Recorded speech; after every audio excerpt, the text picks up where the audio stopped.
Hello, welcome to FanPark Live. I'm Terry Fluid, joined by Chris today. What an exciting, exhilarating end to that game of football. Madness. I mean, absolute madness. Weak red cards. A little bit of card. You can understand Southampton losing their minds. They know they're getting relegated. They led the game. They pulled themselves back into it. Super Danny Welbeck. Literally, you've seen the best and the worst of that player today. We're going to discuss all of that with you and take your calls on 0203 606 0315. Before you do that, please download the OneFootball app for us. Massively important. It really does support the channel if you do that. But it's also a great, free of charge, I will add, application for you to keep up to date with scores, statistics, football news in general. Transfer season's on the way as well. So you want to get that downloaded already for that.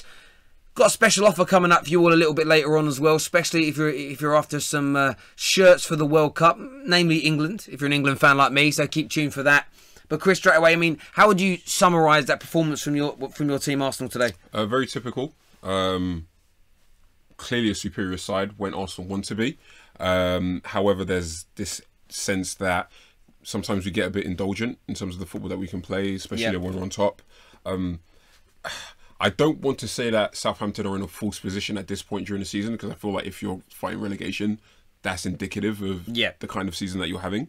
But at the same time, they have enough quality there, and there's enough of a structure there where they can be a threat to any team when they're playing anywhere close to what they can do. So whilst, Arsenal got very complacent, at the same time, it's like you're still facing a team that are capable of doing good things. And they got back into it. And it wasn't a lucky goal. It was a very well-worked goal. And it was in the middle of a good spell of pressure from Southampton. And it was coming to a degree. However, we were saying it that Arsenal can switch it on at any point, especially against sides that are quite clearly inferior to them. Welbeck should have had the goal, obviously. Yeah, that miss from like 5 yards out. I mean, you're sort of sitting there thinking, after such a great start from the boy, if the game would have ended 2-2 or worse for Arsenal, that moment, that miss for Welbeck would be the standout moment in this game. Beyond his touch for Aubameyang's goal, beyond his first goal, which was brilliant. So kind of glad that he popped up at the far post. And although he's an Arsenal player, he's from the United Academy. So I've always got a slight, unless his goal damages my team now, I'm always happy when it's Danny Welbeck. I'd rather Danny Welbeck score than any other Arsenal player, but they got over the line. And the end of that game, I mean, can you understand, what are your views on the red card? Do you think it was the right decision by the refs? Let's just talk about just how hilarious it is that Wilshere was the one who completely started, he set pace. He started that whole thing off. And by the end of it, he was doing the peacemaking thing and ushering Elneny off. Listen, it depends on how you want to kind of see the game in terms of officiating. Do I go strictly by the laws of the game? Or do I kind of use a bit of human judgment, for better or for worse, in terms of how I'm kind of putting that together? I see that unless it's something that is so clearly offensive, so things like spitting in a player's face or pushing a referee, or it's endangering a player, I don't really see the necessity to send players off. At the end of the day, I would look at it as, if I'm a referee, I'm paying attention to that game. Stevens is on the ball. You've got Wilshere who's literally ripping the shirt off him. Yeah, literally. And quite he literally. yanked it, So, especially at that point during the game, I'd apply that action from Stevens into context. It's like, well, obviously for sure he's got a guy who's literally on his back for a good 10 seconds. He's going to react like that. That wasn't a kind of shove or push that would endanger Wilshere. It's not something that's going to get him He's not going to go to the hospital. He's not going to be hurt. You have a firm word, you book them both, and then you kill it at that point. Obviously, you're going to have players that are going to rush in. They're going to try to influence you, try to say, okay, you shouldn't have done this, shouldn't have done that, send them off. But at that point, it's your job as a referee to kind of calm the game down. And sending a player, especially in those circumstances, because Southampton players are going to feel like... Of course, and I think what's frustrating is that you get... If I punch a player in the face, or I push him in the chest or head, it's the same punishment. And I think punching a man and pushing a man is so different from each other. We'll take this call. Hello, welcome to FanPark Live. What's your name? Good afternoon, it's Daryl from Middlesbrough, mate. Hello, Daryl. How are you? I'm alright, mate. Thanks so much. Good. What was your views on that Arsenal victory this afternoon? Were you entertained by that game? Yes, I was rather surprised on how well Southampton did to get 2 goals. They gave a very good game. Both teams went hammer and tongs at it. I think it was a great game of football. And I think, obviously, Arsenal had the more advantage after they won 4-1 against CSK Moscow during the week, you know, so they had a bit more of an advantage. Southampton, well, I hate to say I can see it going downhill from here, because a lot of people have already said that they're probably going to get relegated. Preferably, I actually don't want them to get relegated, but football's a funny game these days. I think with the Southampton, it got to a point now where they didn't kick on. No. And there's a kind of like, when players don't feel motivated, I mean, I don't want to speak as if I have that kind of insight, but when players don't see progression at some point, when you've been at that same level, that kind of mid-table, kind of pushing for Europa League spot, you're not bringing in players. Obviously, they have a structure, they have a model for their club in terms of bringing players in terms of the coaching, in terms of the scouting, so on and so on. But you're not bringing in players to kick you up a level. Yeah, I agree. There's a lot of changes with the managers. There isn't. Also, is it Pellegrino? Was it before? Yeah. If you're going to sack him and bring in, I mean, Mark Hughes doesn't fit the model that Southampton have been producing. They're sort of the default of their club, the types of player, the types of manager, the style of football they want to play. Mark Hughes isn't that. He's been brought in to save them, but he's been brought in too late. Like that sacking should have happened 5 weeks, 6 weeks. 2 months earlier. So I feel sorry for the fans. I always do feel sorry for fan groups. And Southampton, I don't think their fan base hurt anybody. They don't think wrong, but they're kind of like, I feel sorry for them. However, as a football club, I hold them accountable, because either Pellegrino was the right man, that's why you kept him so long. You might as well have kept him into the end of the season and let him rebuild a little bit, not in the same way, but like Rafa Benitez did with Newcastle. We came in, couldn't save them, and then stayed. Let him rebuild again. If that's the kind of man you want, stick with your model. What I'm confused with Southampton is they've now gone for Mark Hughes. If they go down, which it looks like they're going to, do you then sack him, or do you use him to try and get you back into the Premier League? But he can't play the football, on the style of football, that you scout for, that you purchased, the way your academy plays football. They've got a very ingrained identity as a football club they're trying to create. It doesn't make much sense, and maybe that feeds into the players as well. Hang on, what's going on? This doesn't fit with what we're being told, doesn't fit with how I was sold about the club. The academy players, okay, we're going to be taught to play beautiful football in the academy, we're going to play for Mark Hughes, and it's going to be... Well, I don't want to be... I want to put Mark Hughes in the same box of like a Big Sam or a David Moyes.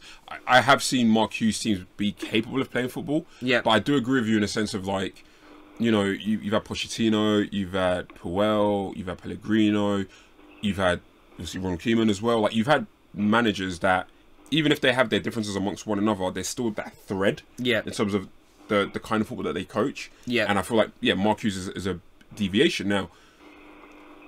Again, you're looking at the rationale. Did you deviate because you've seen a decline in how Southampton are plummeting, and you just like, okay, even if it's a short-term thing, let's just deal with it now, and then, you know, if he keeps us up, we'll let him go. Or even if, you know, we go down, we let him go immediately, because then it's like, okay, we need to go bring in the right man for the job. Now, I get that. Darryl, really appreciate your call. Thank you very much, mate. Cheers. Take care. No worries. We've got some more calls ready to come through. Hello, welcome to FanPark Live. What's your name? Ricky Taylor from Borough. Hello, mate. How are you? I'm all right, mate. I just want to ring up and say, why are we all getting excited about Arsenal winning at Southampton? These are teams we should be beating no matter what. Yeah, I haven't heard too many. So who's getting excited? All over Twitter, everyone's like, "Oh, we've at the end of the season, do we not do this year in, year out, straight up all the way through the middle of the season, February, November?" We sat here when we were off air and said the same thing, that this is the time of the year where lots of Arsenal fans build up this false sense of security. When there's no pressure, Arsenal will go and win. They might even win their last eight games because there's no pressure in the Premier League, and then it's that next year's 8. Yeah, no, I get that. I mean, I would celebrate the victory, well done, but I keep we all celebrate the victory. But I keep saying this to Gooners: do not get ahead of yourselves. Not with Wenger as your manager. Yeah, no, I agree with you completely. So you're seeing a lot of that on Twitter. Everywhere, it's not just that, it's in my hometown. I live in Middlesbrough, you know what I mean? There's a lot of Arsenal fans up here, and you get it all the time. We've just done we could go and do like Wigan. We've done Wigan, but we're not performing against the Man U's, the Man Cities, the Liverpools, the Chelseas. Yeah, we had the fluke against Chelsea 3-1. Look what they did when they came back in the second time. Do you know Man City's tearing us apart. 3-1 in 2 games, 6-2 in... with 2 games against Man City. Sorry, it's Ricky, isn't it? Ricky. It is, yeah. All right, nice to meet you. I'm Chris. Do you know what I find really interesting about what you're saying is because and this is just indicative of like the whole community. I go on my timeline right now on Twitter as an example, and I wouldn't see that. I wouldn't see the majority of Arsenal fans getting excited. I think if anything, the kind of Twitter sphere that I'm a part of in terms of football, it's almost like the complete reverse, where it's just like we almost don't champion anything. Like, I know the most pessimistic football fans, like in humanity, and they're all Arsenal fans. You need to hook Ricky up. Yeah. Move to London, and you'll see maybe it's just a different thing. I think I need to. Another thing as well, I was wanting to say, what do people do when you cannot stay after this season? I don't care if you win Europa. I've been a die-hard Arsenal fan. I'm a true Gooner since I've been 14. For 24 years, I've been an Arsenal fan.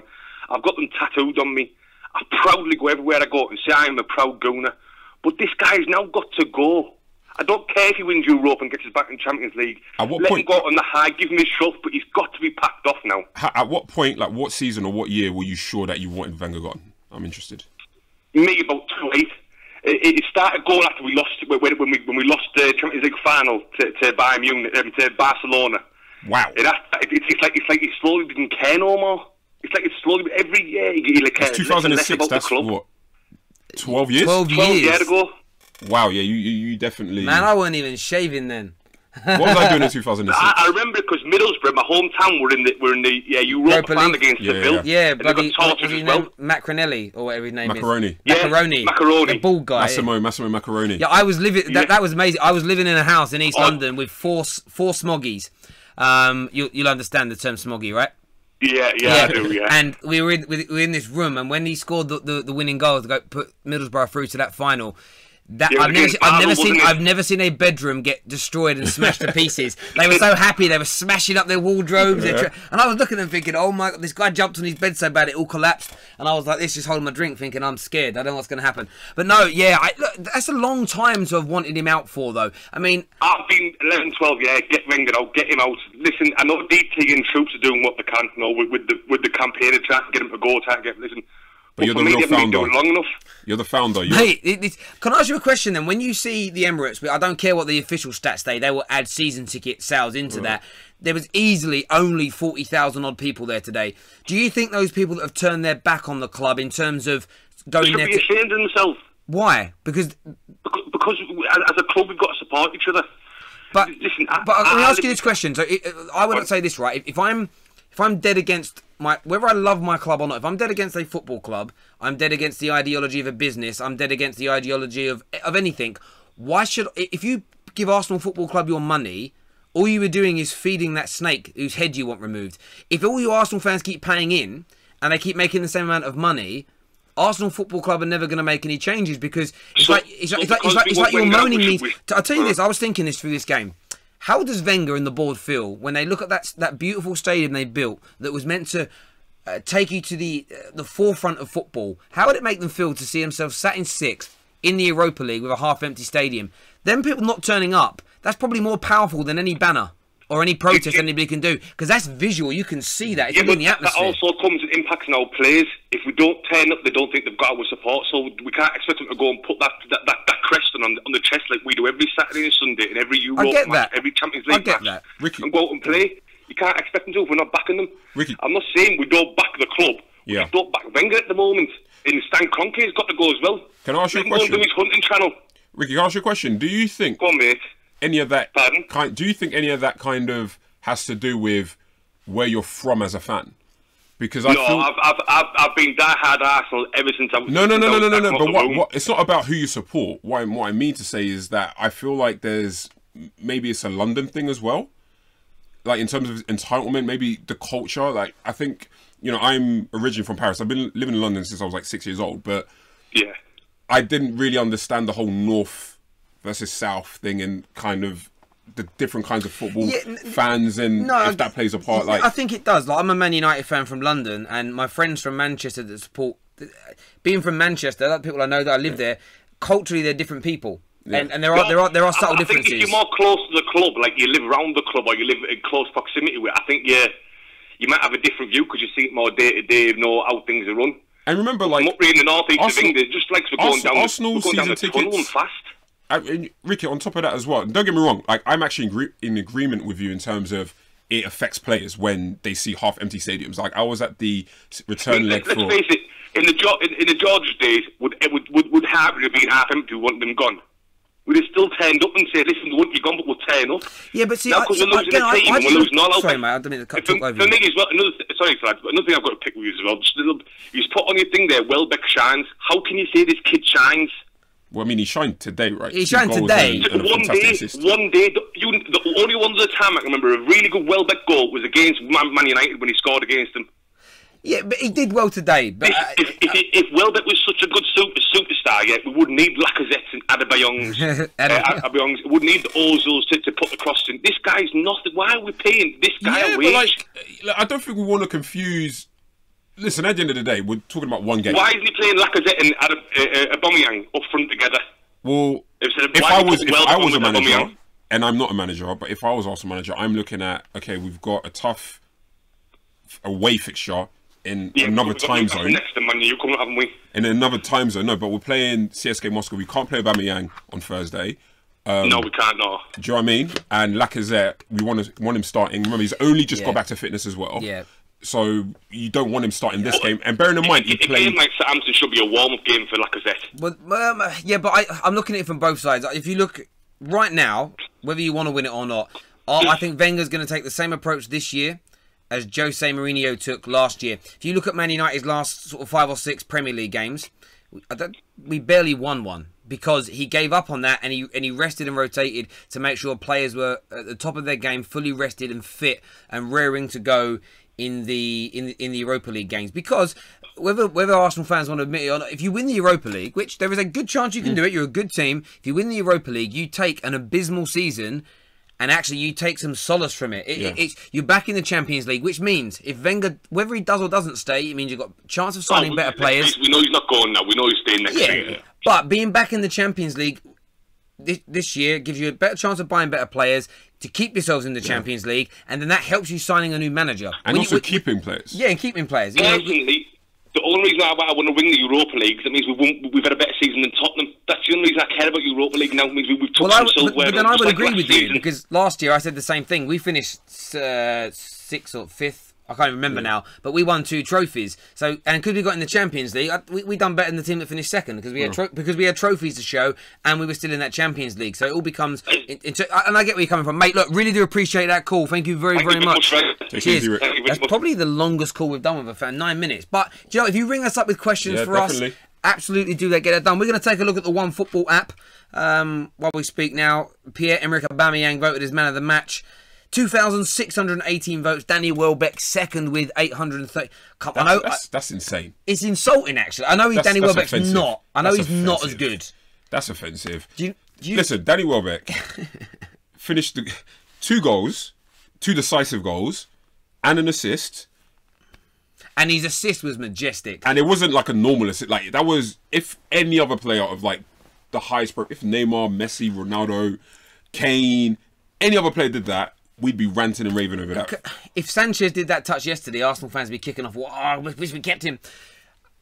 Do you think, though, there's this element in football now? I was talking about this with friends yesterday at my brother's wedding, that there are lots of football fans now that don't really support teams, they support players. Oh, yeah, 100%. So you've got people now that are like Lacazette fans or they're Aubameyang fans. I'm seeing it massively with Manchester United. Like, I feel like, I know guys, personally speaking, I'm not going to name any names, that they will see a lineup that is good enough to beat whoever's in front of them, but because Martial isn't starting, or Shaw isn't starting, or Pogba isn't starting, it's an issue. It's a problem, as opposed to, well, no, Lingard has just scored a great goal. No, of course, you get that. you get that, but it's a strange new world for football, and I think maybe our generation needs to get. I don't know whether we should get used to it though. But do you know what? You say that, and I'll try to say this really quickly. You say that, but I think about how I started supporting, like watching football, and it wasn't a team. I was saying to you, it was Ian Wright, it was Nicolas Anelka, it was Patrick Vieira. It was players that made me love the club, and then naturally... Yeah, so that's where I'm so different. It was my dad was like, pick a club, and you just pick a club. So it's the club you support, over, which is why I always put more faith in the manager than I do the players, because he's the head of that, and I'll support the club and the entity over any of the players that are here for a short period of time. But sorry, we had a call come through. What's your name, buddy? Tom. Hello, Tom. Who do you support, mate? Arsenal fan. All right, mate. Give us your view on that performance today from Welbeck, the defending. Overall, you happy with that from the Gunners today? Going forward, I think we've improved. I think 3 goals against Southampton at home is a good amount. It's just the 2 that we concede. All our problems are at the back. When you say improved from where? Well, improved from when we lost 4 games in a row. We've now won 6 in a row. Okay. Do you feel like... okay, maybe it's just the way I interpreted that comment, because the way I personally would define improved, and that doesn't make yours any less right, would be, well, this is what we should be doing anyways. What Ricky was saying, like, this is scoring 3 goals against a side in the bottom 3 at home, if you're Arsenal Football Club, is the absolute standard. So, of course, we're improved in form, but I think maybe we're just operating at a level which we should be at. So... But yeah, sorry, I didn't want to cut you off. The attack's not the problem, it's the defence, I believe. Like, it was abysmal. You got that player up front for them who's got, 2 goals in 50 games, and Staffy lets him walk to the front post. Which, I can't even... Yeah, and he got in a few times behind, I'm not sure, so did Tadic, a few times behind us, centre-backs. Okay. And it's poor. All right, so... What would a success, if you were to like go back to the beginning of the season, go back to August, what was a successful Arsenal season look like for you? With the 2 big Manchester clubs always going to dominate, and nobody really thought Liverpool would do this well, but I would have taken top 4 with a trophy. Okay, like FA Cup, Europa League. Cup, Europa League, one of the 2. Okay. Well, I get that's your season. You're both Arsenal fans. I've asked this question of Liverpool fans a lot recently, and they kind of, the answers differ. Some have said this new idea of, I don't care about winning trophies, football is now just about playing entertaining football. I don't buy that for a second. I think you're just saying that because you're worried Klopp isn't going to win you a major trophy. Yeah. As Arsenal fans, though, I get the point. The Manchester clubs, the money, their power, their dominance. Chelsea has got a lot of money as well. Magic one time, you can get your team competitive again. What's the expectations now? Is it, and this is I get the protests, I get the wanting Wenger out, but what if you bring in, let's just throw a manager out there, whether it's Simeone, Allegri, Jardine, whoever it is, you bring the manager in you all in universal agreement he's in, you give him 2 years to sort things out. What do you want him to deliver? What's the expectation in your mind? I definitely have my opinion on it, but I want Tom's opinion. What's your view, Tom? Well, exactly. What is the expectation when you've got 2 big Manchester clubs with unlimited money? I would like a solid, like when we went 20 years in the top 4, we could have done better then because there wasn't as much money. But I think top 4 and a trophy is a good expectation. Now there is one manager I would really want to see Arsenal get is Antonio Conte. I think he's passionate. He'd come in, he'd make signings, and he'd really push for Arsenal to compete. He's got a good week. Mate, we're going to carry on this conversation, but thank you very much for your call, Tom. Really appreciate it, mate. Yeah, thank you. Thank you. Yeah, I mean, Mike... What's your view? Yeah, it's similar. It's in the sense of, okay, it's like a SWOT analysis, right? It's what are our own strengths and weaknesses? What can we do around that? But also, what are the threats? And at the end of the day, Manchester City, Manchester United, Chelsea to a lesser degree, are greater threats in terms of our challenge for the title. So, yeah, I think... bare minimum, it's almost like the football manager thing when you set your objectives at the beginning of the season. Yeah, there's almost that. Yeah, it's that. It's like, well, at bare minimum for me, top 4, bare minimum. That's knowing what Spurs are doing. That's knowing what Liverpool are doing. Yeah, and I feel like if you can, it's like you do in increments. So I use Atletico as an example. Right now, even though they're in the Europa League this season, which I think is like exceptional circumstances, it's like a one-off. I consider them an elite Champions League caliber side. Yes. Now, they didn't just get there overnight. Like, they don't come from money. They don't necessarily come from a culture of winning like Barcelona and Real Madrid do. Teams like Valencia have been more successful in recent times. Seville have been more successful than Atletico over the last few years. But it's, gradually building their status up in La Liga domestically, winning the Europa League on a couple of occasions. Then once they started edging in there, they start facing teams. I remember in 2012, I think it would have been, when they faced Chelsea in the European Super Cup, being able to demonstrate that we can actually play the best of the best and look good. Yeah. And then all of a sudden, from I think it was 2013 onwards, you've got them breaking the duopoly between Barcelona and Real Madrid, which was a crazy win. And just to show that they just weren't doing that in Spain, they then also get to the final twice. Yeah, no, it's been 3 years, and I get that. Do you think with I know we've got a caller coming through in Discord in a moment, so we will speak to you in just. It's a good discussion though. In terms of, I got asked this question in the summer, and this is why again I'm not angry about Man United's season, because I was told what does success look like, and it's clear out there. It's the video still up, and I just said, you know, cement ourselves into the top 4 this year because we weren't in it last, and a trophy, and that's success. We're close to doing that this year. If we finish second and, God willing, win the FA Cup, I'm really happy with that season. My expectations next year with what we're going to bring in would then be, this year we need to be competing for that title, which means with a game or 2 to go, we need to be able to still win it. When I say that's competing for a title, that's being in a title race, not 5 games to go, you're out of it. That means you're a long way off. So for me, it's a case of that's the expectations and growth. And I think that's one thing I would implore Arsenal fans to sit around and think about. And you haven't all got to agree with each other, because you're always going to get... That's the great thing with football. There's opinions and everybody can debate them. The issue I sometimes get with everybody that is Wenger out, and I don't disagree with them wanting him gone, it's, well, who should come in? And there's a complete vast opinion on who. And then it's what's the expectations? And some people are like, well, we're Arsenal, we should be winning the league. And it's like, how realistic is that? I mean, I actually think we could get to a stage, and I think you said there about building Arsenal back up is important. I think we could get to a stage over the next 3 or 4 years with the coaches we have at the clubs and the money and the prowess and the ability the Premier League's got, where you could actually get a season where between 6th and 1st there might only be 10 or 12 points. And then you're in a stage where it's, I've finished 6th, but I've actually done quite well this year. Like, if you look at it, and I just think football fans need to sit down and honestly adjust their expectations of what do I really, what do I expect, and what's realistic in the current football climate. The thing about that, and I'm going to skim over this because obviously I'm worried that we've got callers coming in, is that what we also can't do is we can't get into the danger of dismissing the emotive part of the game and the emotive part of being a fan. Yes. Part of that is tied in with the kind of football that you're in. Like, I'm a 30-year-old Arsenal fan that started supporting Arsenal in 1997. I've only ever known Wenger ball. Yeah. I've only ever known quality football up until maybe 2012, where there was just a dip in terms of the quality of football that Arsenal played. So, and you also got to understand that not all teams, because we get kind of in our heads and think about like the elite teams and successful teams, but you have teams like Atletico Bilbao, for example, where they have an identity. Yeah. And that expands to what they do on the football pitch. So any kind of managerial appointment that's going to come in has to align with the identity that makes us really love the game. Don't get me wrong. Like you said, right? Like, you're not going to buy for a minute that a Liverpool fan doesn't want their club and Klopp to deliver titles. But Liverpool are a team where at their most successful, they were playing a brand of football that kind of captured them and the same thing for Man United fans. It was interesting though. So I don't remember the great Liverpool teams. Yeah. What I've read about them is though that they were quite boring. Okay.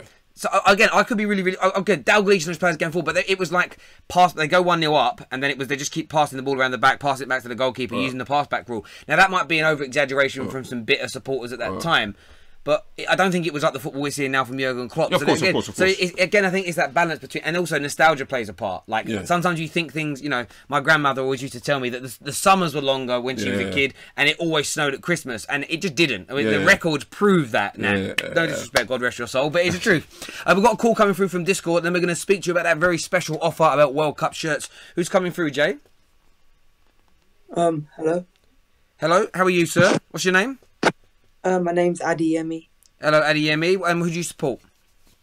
Arsenal. Arsenal. Give us your thoughts on today's performance, and then we'll ask you a few questions. Happy with the way you played today? I'm not happy with it, to be honest. Why weren't you happy with today? We just scraped a win against Southampton. We were pretty terrible. I get that, but they're fighting relegation. They're you know, teams that are in that situation are sometimes more up for it than at any other time in the year because they become desperate. I don't really care. You don't care? No. Why don't you care about that? I want Wenger out. I get you want Wenger out, but why would you not care about something that's ingrained within football that I think should be respected? Why would you not care about the way Southampton feel and play? He left. Look, he disconnected his call. I appreciate he just wants Wenger out. I appreciate he don't care about other clubs. But I'm going to be really fair to Arsenal here. When you play a team in a relegation fight... it doesn't matter who you are. Like, the best of clubs, the absolute best of clubs. When you're fighting a team that's... Because at that point, it's not even just about football anymore. It's, you know, it's it's status. It's yeah. I may not be a Premier League footballer next year. It may affect players and teams financially. Yeah. They a lot of them have some have relegation release clauses, but a lot of them get paid less if they get relegated. It's all in the. There's a lot riding for these players, and they up their game again. Shane Long clearly again. Some people will blame the Arsenal defenders, but there's something about relegation teams. It's why every year there's always a special moment. You see a team that saves themselves. They celebrate like they've won the league. That shows how much passion's there. That has to be taken into account when you're playing a team who's got nothing left to play for in the Premier League. Yeah, I think, and you also listen. Arsenal are not playing for anything in this game. No, there's that too, and the players that are likely to play on Thursday against Moscow. So obviously we're talking about Cech, we're talking about Mustafi, we're talking about Bellerin, we're talking about El Neni, we're talking about Xhaka more so than El Neni. Those players, do you think they're going to go into that game with the same kind of intensity that they would in terms of Southampton? Do you think they're going to go into that Southampton tie with the intensity and the commitment that they would for a game that matters? No, and they never will. So all that needs to be taken into consideration.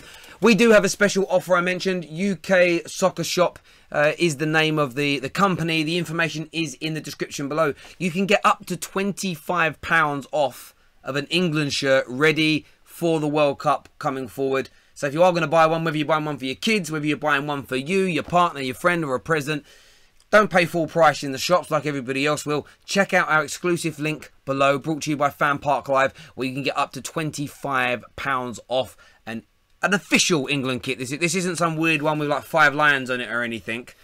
Do you know what I mean? You can put it through. Is someone on my Discord line, Jay? Who is it? How much does a pizza cost? It really depends where you're ordering it from, sir. We're not a pizza delivery place, though, mate. Anything else you'd like to say? Jay, don't put these people through to me. I'm hungry now. Okay, cool. Yeah, but take my ears off so I can't hear him. Don't leave a... I just got this random kid talking about pizza in my ears, and you guys can't even hear him. I thought he was live on the air. And I'm hungry now. Yeah, I am feeling hungry. I am feeling hungry. Cool. So make sure we do that. By the way, just see all next 0-0 between Chelsea and West Ham. We will be doing a half-time and full-time show on that via FanPark Live as well. I've got a call coming through. Oh. Hello, welcome to FanPark Live. What's your name? Hi, it's Mohammed. Hello, Mohammed. Who do you support, mate? I actually support United. Oh, okay, cool. Oh, good. What would you like to say about this Arsenal game today? I mean, it's just average Arsenal. Concede a lot at the back, score a few goals, and same old, really. But what I don't understand is that, I mean, Arsenal have got a brilliant attacking front line, but I mean, it's evident where the troubles are, and it's in the defensive mid, and it's the whole of the defence, and I'm not sure why they don't sort it out. I mean, if you just look at what we did last season, we had a terrible season in the league. We went and got Matic. I mean, although City won by a landslide, we almost licked third to secure second. And also, if you just look at Liverpool, they were in danger of not finishing in the top four. What did they do? They spent 80 million on Van Dijk. I mean, I just think that's what Arsenal need to do. They just need to do that sort of thing. Yeah, I mean, in terms of personnel, I definitely agree. I feel like if, you know, there should be quality, should be matched in every position. So if you're going to sign top-class strikers, top-class attacking midfielders, then you need to sign top-class central midfielders, top-class centre-halves, top-class defenders in general. Why they're not doing that, I don't know. Maybe they just don't rate the players that may be available. You may ask yourself, okay, well, if a team of Liverpool standing could get Van Dijk, why can't Arsenal? So on and so on. Money. I honestly feel it's Arsenal not prepared to pay. I could never see Arsenal Football Club paying £75 million for any centre back. Well, you say that, but we're linked with Oblak, and apparently, again, it could just be rumours. It could just be agents. Oblak won't want to come to Arsenal. I mean, see, mate, do you know I disagree with that when it comes to transfers? As a Man United fan as well, in the last few years, and I'll name these off, and I know this more about my club than I do other clubs, but when we were linked with Di Maria, Falcao, Pogba, Zlatan, Mkhitaryan, Matic last year, and there's one other player as well, Alexis Sanchez. When those links first got put out there, we were told by even when they were like legitimate links and we knew we were involved, everyone, including the majority of Man United fans, that won't happen. No way are they coming to us. So I don't ever believe that. No one would have said Aubameyang would be going to Arsenal a year ago. Yeah, no even one. When you sign Ozil, no one thought we'd sign Ozil. Sorry? No, go on. Yeah. When we signed Ozil, no one would have thought a month prior we could have signed Ozil. When we signed Alexis, no one would have thought a month prior we could have signed him. Same thing for Aubameyang. That was probably the most surprising one out the lot, to be fair, because he's a player that's been linked to Real Madrid and whatnot. And we've also got to put ourselves in players' shoes. Firstly, all of this is speculation. We don't know what kind of thing motivates a player of All Black. I don't think he's that profile of a player where he would turn his nose up at Arsenal. Like, he's not a Neymar. He's not a Messi or Ronaldo, so on and so on. Yeah. And, you know, it's a guessing game of how it's going to happen. Again, like you said, I don't think Arsenal will be prepared to do it. But if we said, okay, we're going to double your wages, which Arsenal could easily do, provided that we could provide them with Champions League football as well, it's like, well, you may have more of a chance of being competitive in La Liga because there's only really 3 teams in there as opposed to 5 or 6 in the Premier League. But you're playing at a bigger stage because the Premier League is bigger than La Liga. Not better, but just bigger. It is bigger. But it is bigger. We're giving you Champions League football. You're living in London. We're paying you more. You know, provided that in terms of his personal life, his family situation, so on and so on, that he's okay with that. Yeah. Arsenal could easily.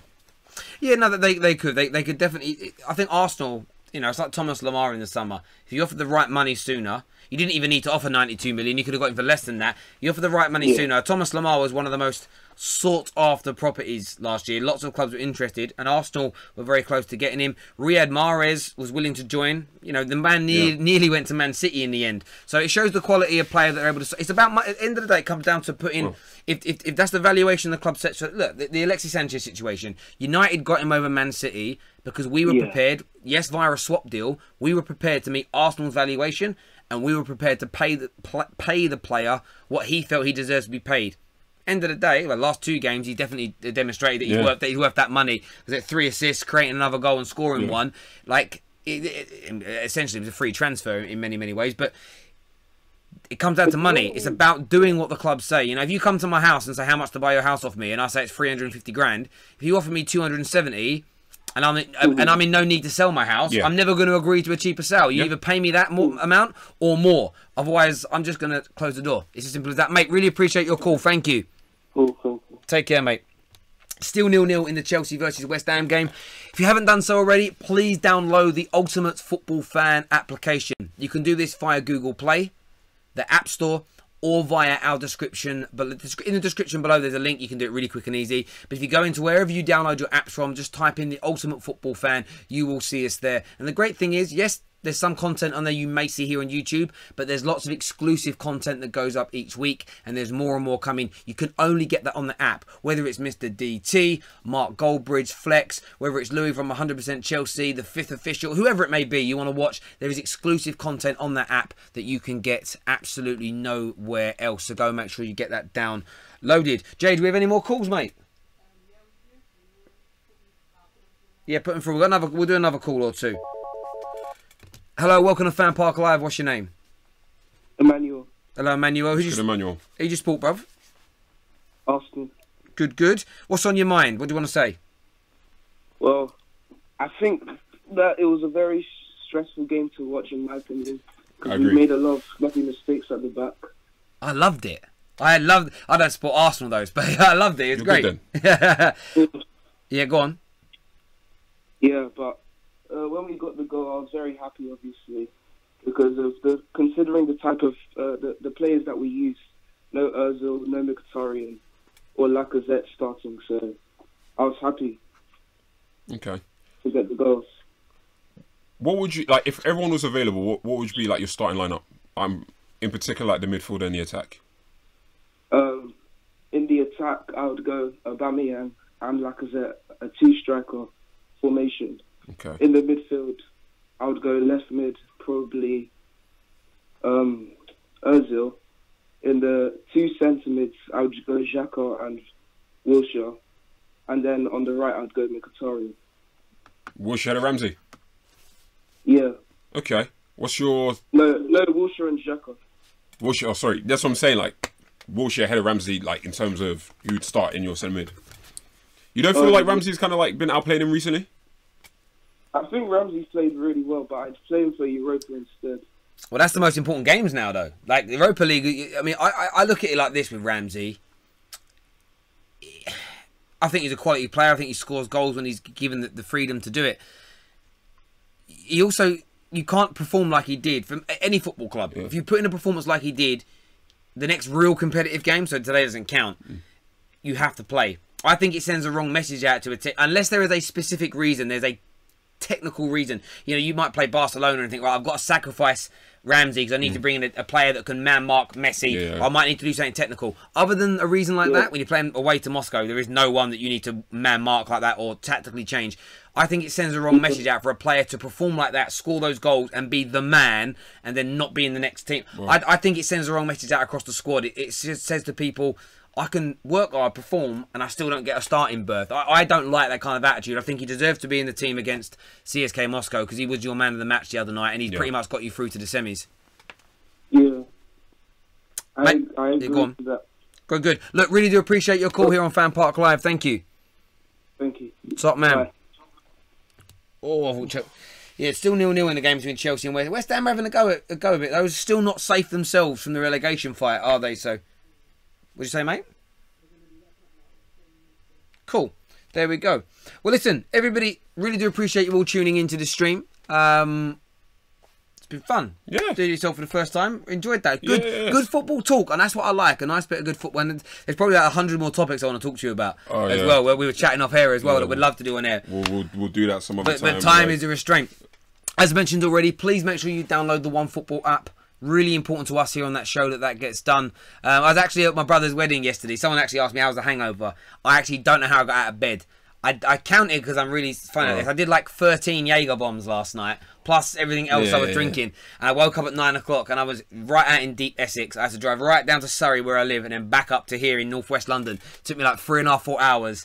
But it's all right. I'm in a good space. But everyone that was there was like, yeah, like all these people. I've got the OneFootball app, and I was like, I didn't know you guys watched. That's nice. It was nice. Do you know what was really cool actually? On Thursday when we played Moscow, because I've got my new iPhone X recently, and it's the first time I used the AR feature. It's wicked, isn't it? Sick. So if you guys don't know what that is, you can get the starting lineups up, and if you've got a flat surface, like we've got like a big green thing here, you can do it on your carpet, your dining table. You can get via the app, the AR feature, you can put the starting lineups up in 3D in your living room or on your table or in your garden, wherever, and you can look and you can move the phone, you can get up. You click on the players, it shows their stats and stuff. It's amazing. So it's really, we actually want to try and integrate that into the show, but we're just working out a way of getting that done.